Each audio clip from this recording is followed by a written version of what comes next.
You're listening to the Greeks Gridiron, live with Ethan Haristodoulou.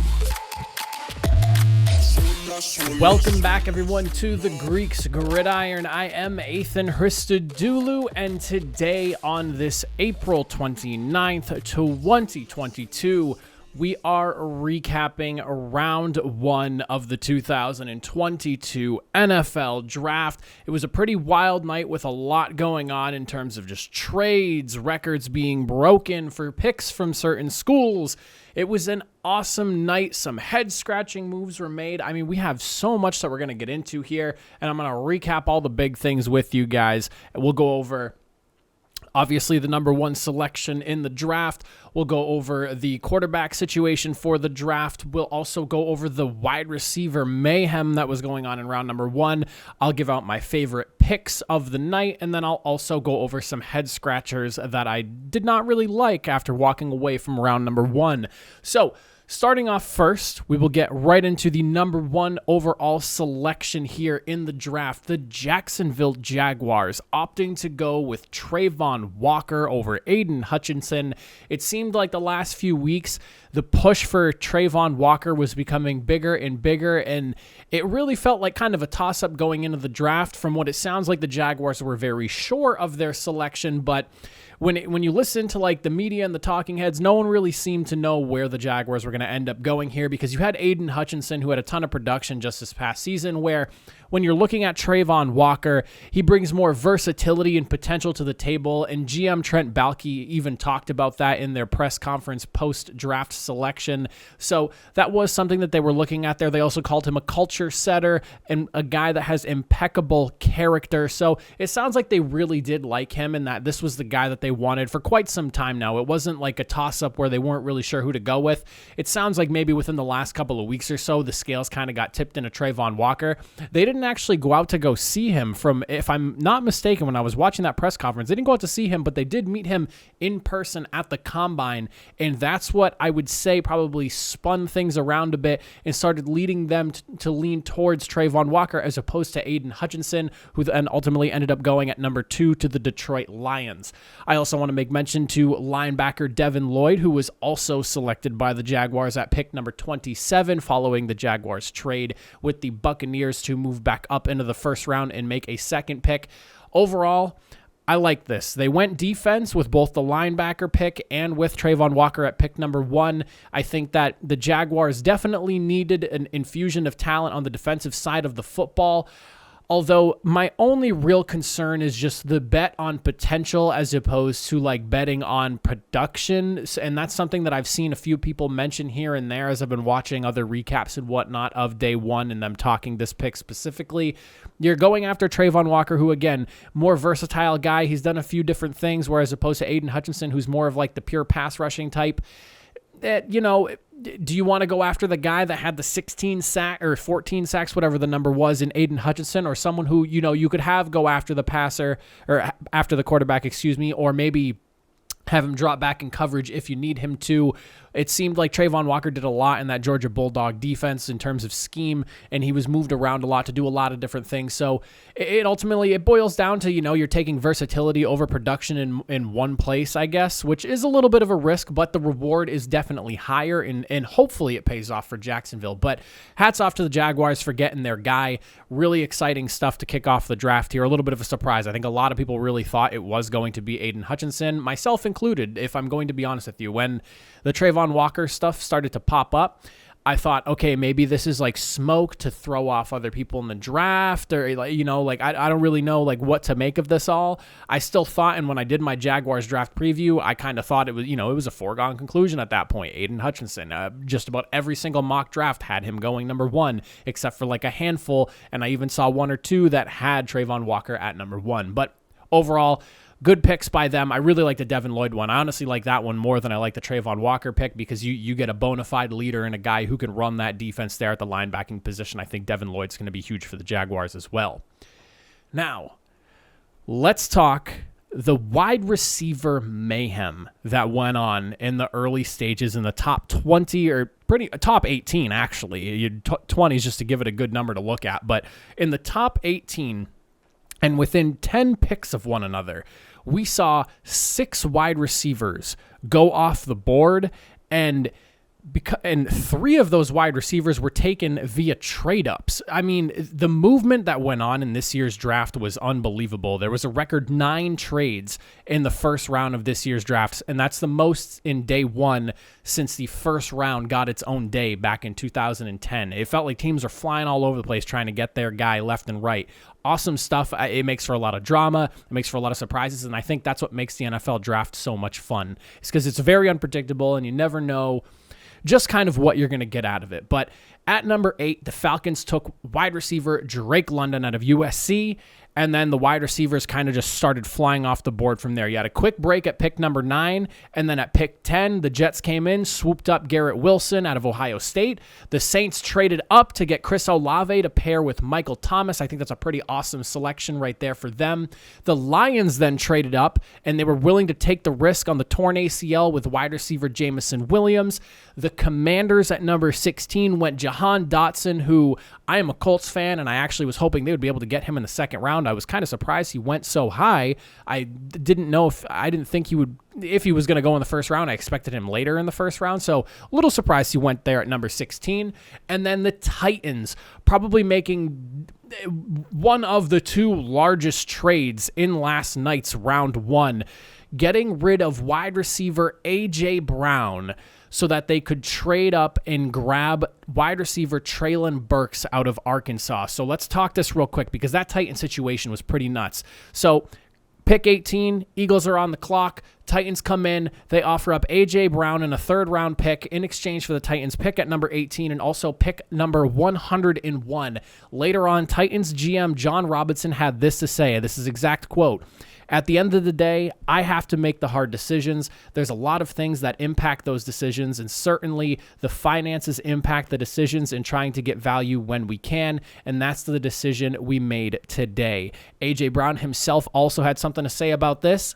He said, and in quote, "This wasn't my fault. I wanted to stay, but the deal they offered was a low offer." So ultimately, it boiled down to money. I think injury concerns is probably what led to A.J. Brown's ultimate trade.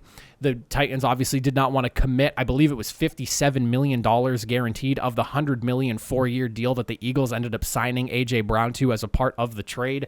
So I think injury concerns, and I love A.J. Brown, and when he's healthy, he is a top 5 wide receiver in the league, and that's not even I don't think that's a conversation, and I'm a Colts fan, so that I think should say a lot about how I feel about him.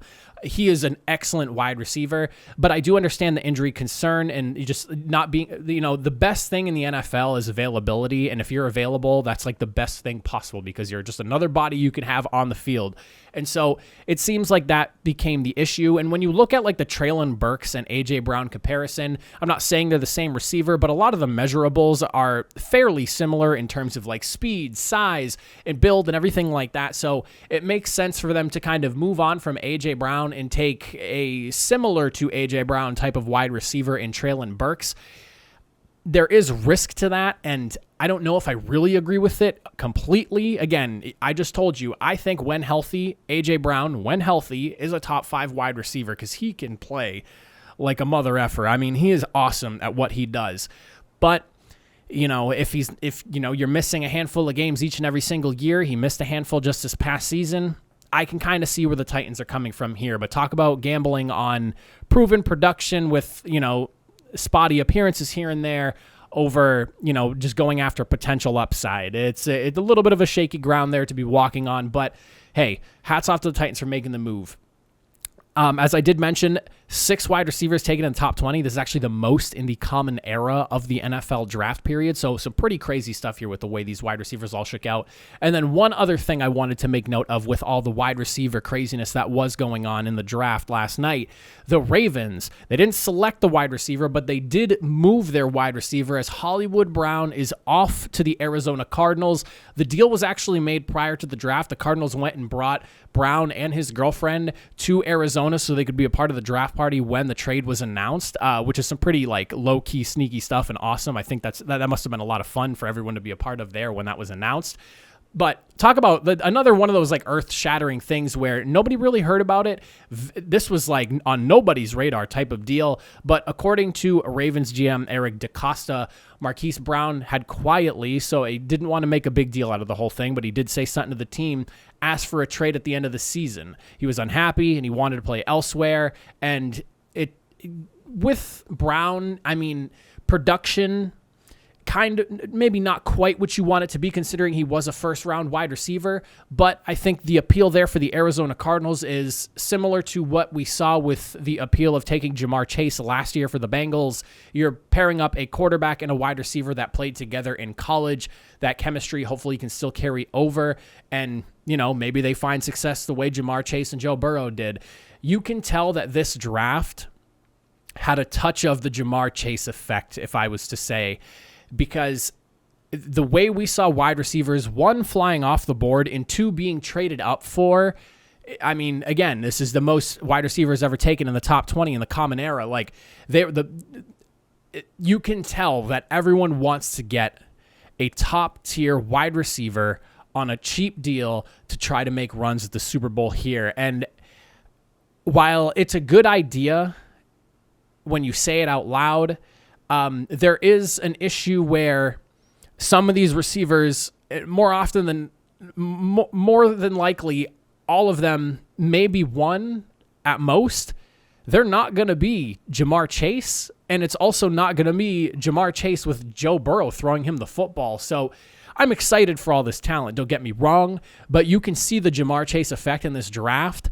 And I've got a feeling that there is definitely going to be maybe 2 or 3 of these teams at least that get burned from making these moves to try to get these wide receivers where they did, because they're hoping to get the next Jamar Chase out of the draft, an impact playmaker who comes out year one and makes a big splash.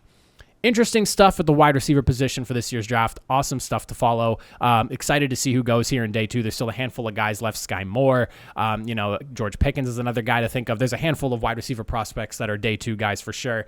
And I assume we're going to be seeing more guys fly off the board fairly early in round number 2 with some of the teams that do still need wide receivers. The next big piece of discussion here, we're going to focus on the quarterbacks here in the NFL draft. This has been one of the more lackluster quarterback drafts that we've seen in quite some time here. And I think back to, the 2013 draft when you had like EJ Manuel coming out and a few other guys there. I don't know why EJ Manuel is the only one I can really think of off the top of my head, but not a particularly strong class. There was a lot of discussion as to who the number 1 quarterback taken off the board was going to be. I myself, so last year before the draft, I actually correctly predicted all 5 quarterbacks in order. But I didn't do that this year because I honestly wasn't sure if we were going to see all 5 quarterbacks even in the first round.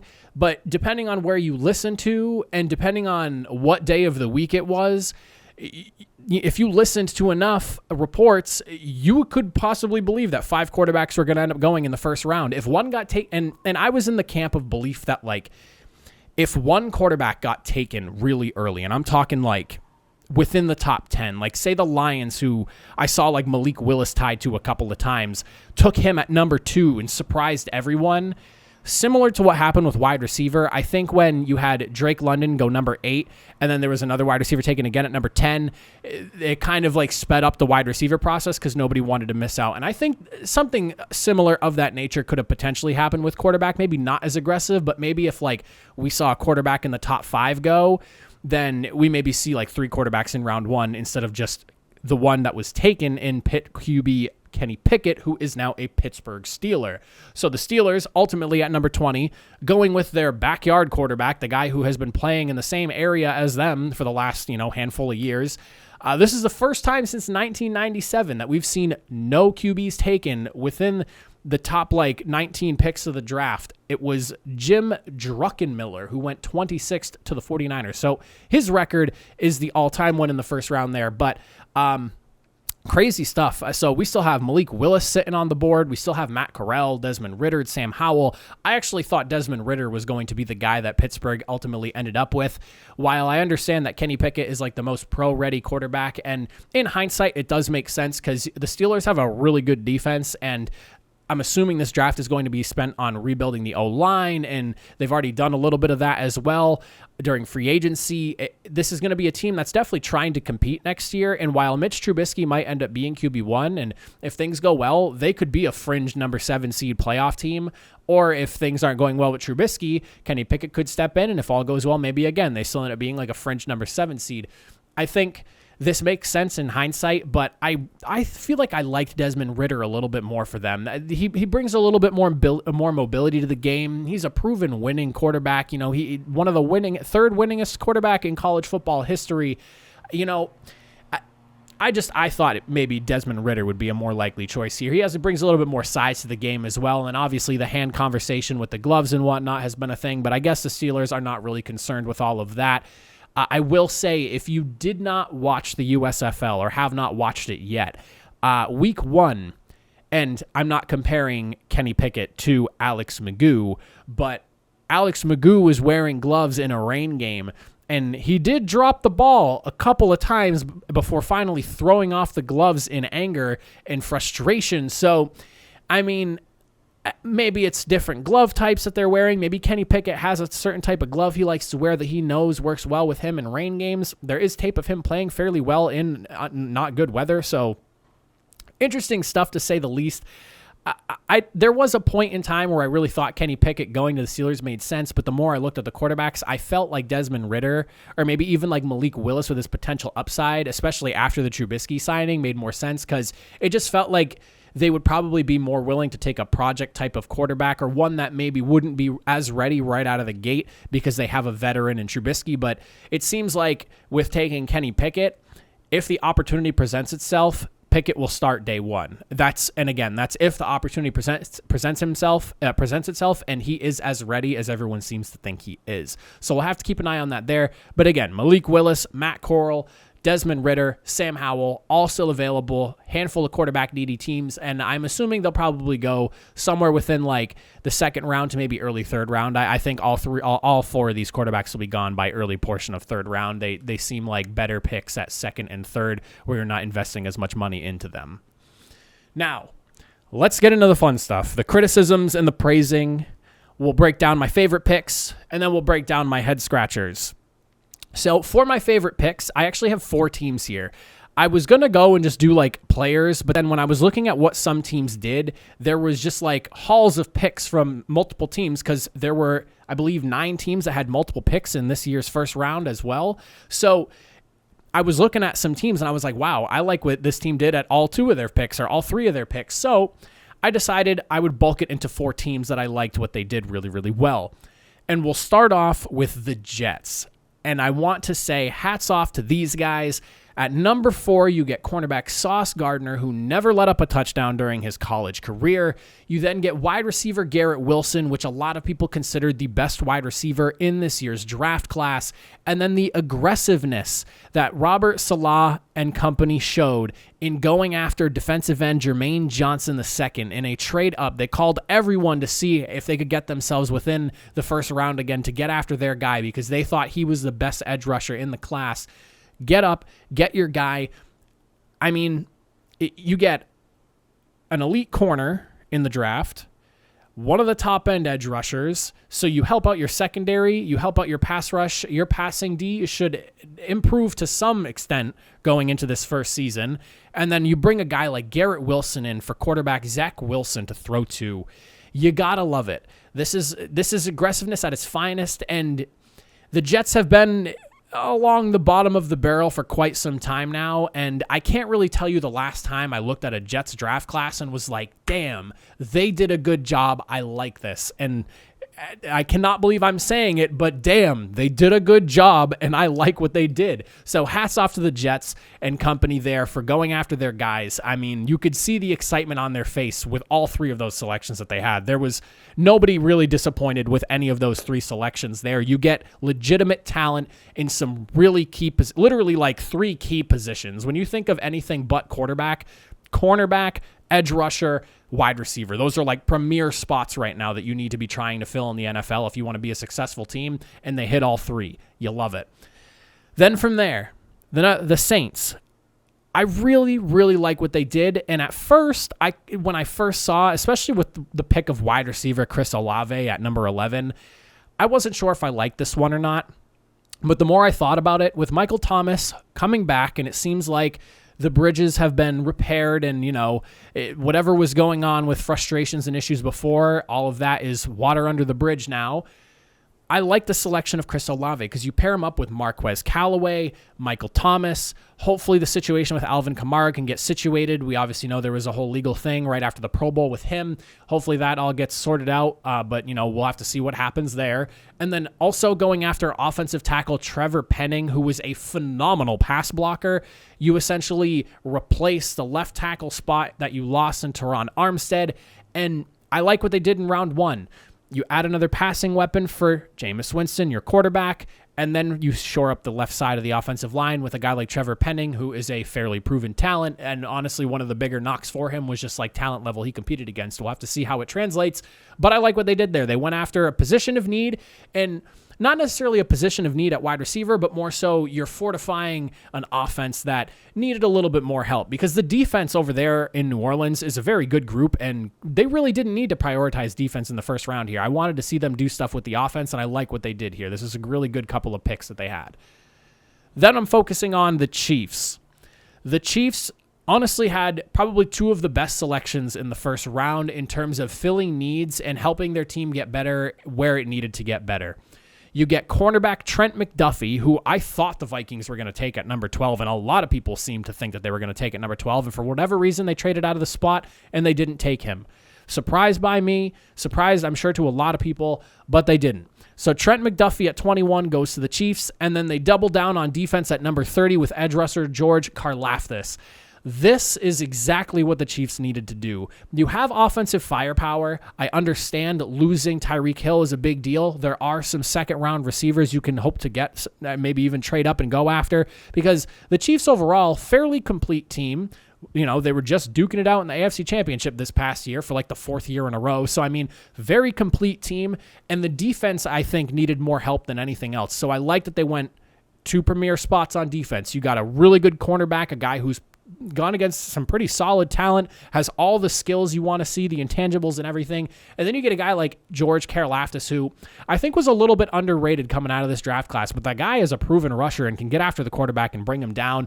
I like this. You go defense on a team that offense is pretty much set in stone minus wide receiver, and I'm assuming you address that here in the second day. And if Patrick Mahomes is as good as everyone believes he is, which I think he is, he should be able to elevate someone that they take in the second round to play even better than what they actually are. That's what you expect your quarterbacks to do, and I definitely could see them going after a wide receiver here in the second or maybe third round, but probably the second round. I think that that's where they should go next if there is a wide receiver on the board that they like when they're on the clock. And then lastly, my final favorite of the evening, I want to shout out the Ravens for what they did. At number 14, selecting safety Kyle Hamilton, which I can't believe he made it out of the top 7, never mind all the way down at 14.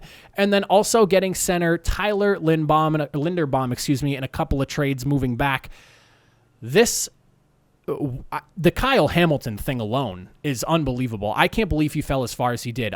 A lot of people considered him like a top 5 lock, and I thought like at worst he would go number 7 because he is one of the better safeties we've seen coming out of a draft class in a while. He is excellent at what he does in every asset of the game. He is a good tackler. He's great in coverage. Like he can do it all. He can play in the box, everything. Then offensive line was a concern. They needed a center. Think of what Creed Humphrey did for the Chiefs. And that's what you're getting with Tyler Linderbaum over here for the Ravens in this pick here at number 25. You upgrade the offensive line that needed a little bit of help. This is going to open things up for the ground game, of course, that they run so heavily over there in Baltimore, and hopefully even shore up the pass protection as well. Linderbaum, best center in the draft, in my opinion, and I think a handful of other people would agree with me as well on that one. So you upgrade the offensive line. Games are won and lost in the trenches, and then you land who is arguably probably one of the top 5 players in the draft class at number 14. I cannot believe that he just fell into the Ravens' lap like that. Like making that phone call and that pick, by the time that they got to number 14, Ravens brass must have been like, can you even believe this right now? Like, like it's just because the wide receiver group just went so heavy early with those, what is it, like 8, 10, 11, 12, and 13, all wide receivers, like, or 10, 11, 12, what was the other ones? I don't know. I got it written somewhere over here. Yeah, you had 8, 10, 11, 12, all go wide receiver. Like, they probably could not believe what was going on. That was such a crazy scenario for them, and hats off to them for holding their ground and landing Kyle Hamilton at 14. Absolutely absurd. I can't believe he fell that far. Now, to wrap things up, we'll go with the head scratchers. Hate that we're ending on a negative note, but it's stuff that we got to point out here. At pick number 29, this is probably my biggest head scratcher of the night. The Patriots trade from 21 back to 29, and I'll tell you guys right now, I work at a radio station in Boston, and I made a passing joke to one of the hosts of their draft show that they were having yesterday when I was leaving about him being ready for the Patriots to trade back, and I'm sorry. I'm sorry that I did that because I jinxed it, and the Patriots ended up trading back from 21 to 29 while Devin Lloyd was still on the board. I thought Devin Lloyd was the linebacker that the Patriots would want to go after in this draft class from Utah, and it just made so much sense. They need linebackers over there in New England. And then to trade back and ultimately draft at 29 a third-round graded offensive guard for a position of need that you made a few weeks ago that wasn't a position of need, and I quite honestly don't understand why you even went and did that. And you only, like, like the whole scenario of this doesn't make sense because I feel like I'm talking like I'm a Pats fan here, but like I did not see this coming, and I know a lot of Patriots fans did not see this coming. I like Cole Strange. I want to make sure I get that out of the way. I think he is a really good prospect, and you know, he Senior Bowl guy, standout guy, and it makes sense that Bill Belichick loves his Senior Bowl people, and it doesn't surprise me the Patriots drafted him. It just surprises me that they thought they needed to do it in the first round. Like, you could have taken somebody else at 29 and probably still gotten him, or even just traded up and gotten him. Like, you could have traded back, collected the extra picks, draft a guy at 29 that you like, and then traded up in the second round and get better value and a better player in round 1 and Cole Strange in round 2 if you really thought that people were really looking at Cole Strange that way. But he was third round grade. Like, and honestly, I wouldn't have been surprised if he went fourth round. I just can't believe this happened. They made that position of need on their own with the trade of getting rid of, oh my God, I'm forgetting his name now. They traded their right guard. His name is escaping me right now, but the fact that they got a 5th round pick in return and then spent a 1st round pick, Shaq Mason, thank you, Jesus. So yeah, Shaq Mason, you trade him, arguably one of the best run blocking right guards in the NFL for a 5th round pick, then spend a 1st round pick on a 3rd round graded guard who like, what if he doesn't pan out? Like, it makes no sense. If you thought that Shaq Mason was worth only a 5th round pick, how do you come to the conclusion that Cole Strange is worth a 1st? I don't know.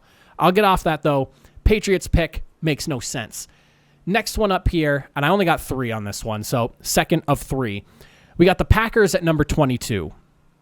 I like what they did with Devontae Wyatt. Big fan of that pick. Shores up the inside of the defensive line. I'm all for that. But at pick number 22, going after Quay Walker, I'm surprised that the Packers did not move up for a wide receiver, but I'm also not surprised because the Packers don't take them in the 1st round.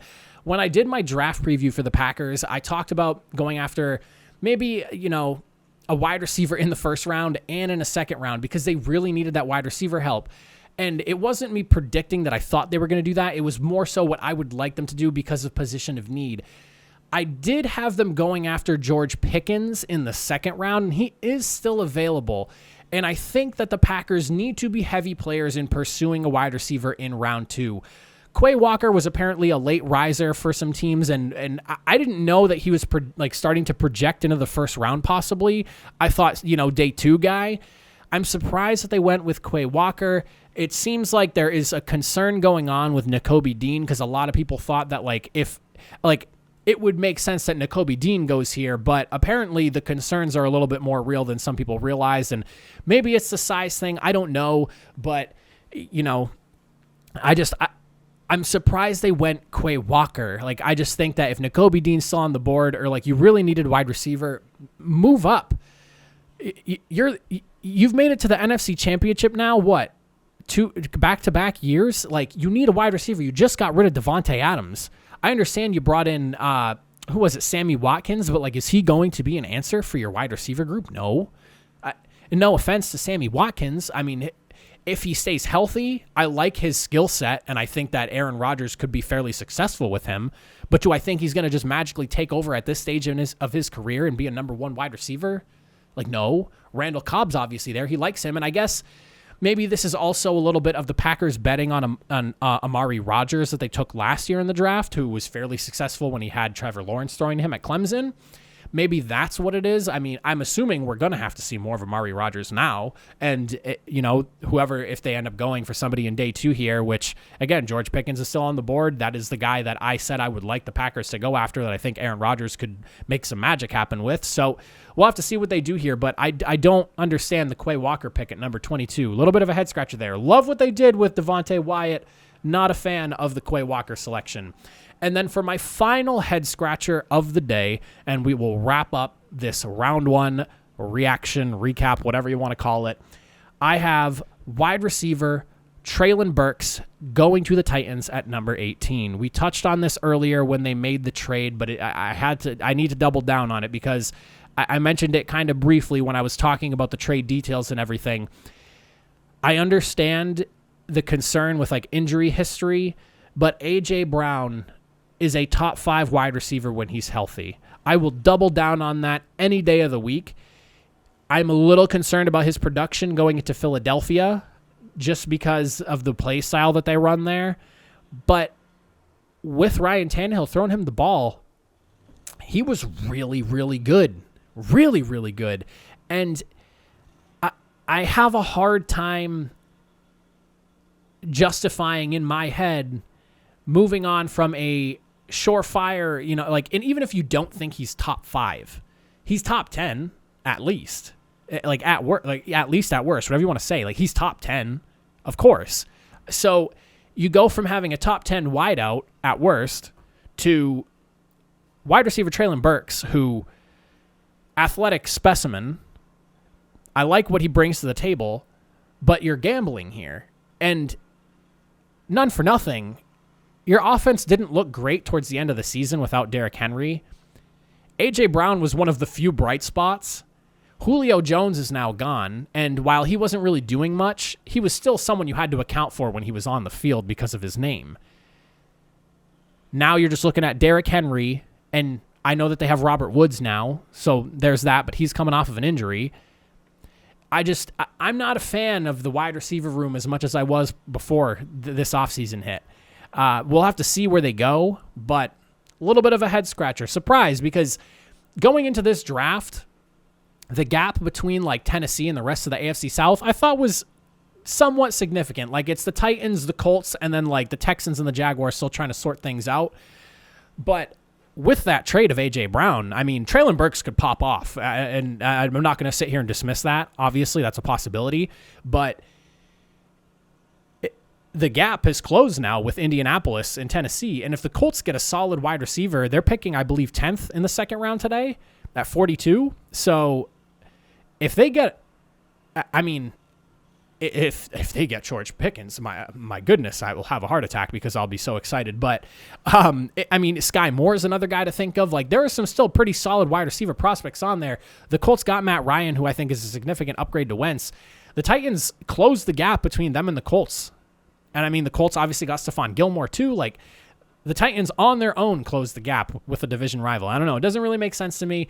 I really hope Treylon Burks works out for them, though, because I like what he brings to the table, and I'm an uber positive guy. I want everyone to have all the ultimate success. I don't like to rag on players, and when I do, I do it apologetically, but I'm just trying to speak with open honesty on how I see situations. But I want all the success for everyone. Like, in an ideal world for me, every single one of these first round selections hits. in an ideal world, like whatever makes football better and more competitive, I'm all for. So if you're curious as to where I stand on stuff like that, that's where I stand on that. But if you made it this far into the video, I just want to say I appreciate you guys for watching. This is probably my longest video I've done in quite some time, but this is my round 1 reaction. I appreciate you guys for hanging out with me. I'm doing USFL picks later, so if you made it to the end of this video, make sure you check that out a little bit later. It's coming up after this. I appreciate you all for watching. I'll catch you guys later on today, and if not next time, have a good one.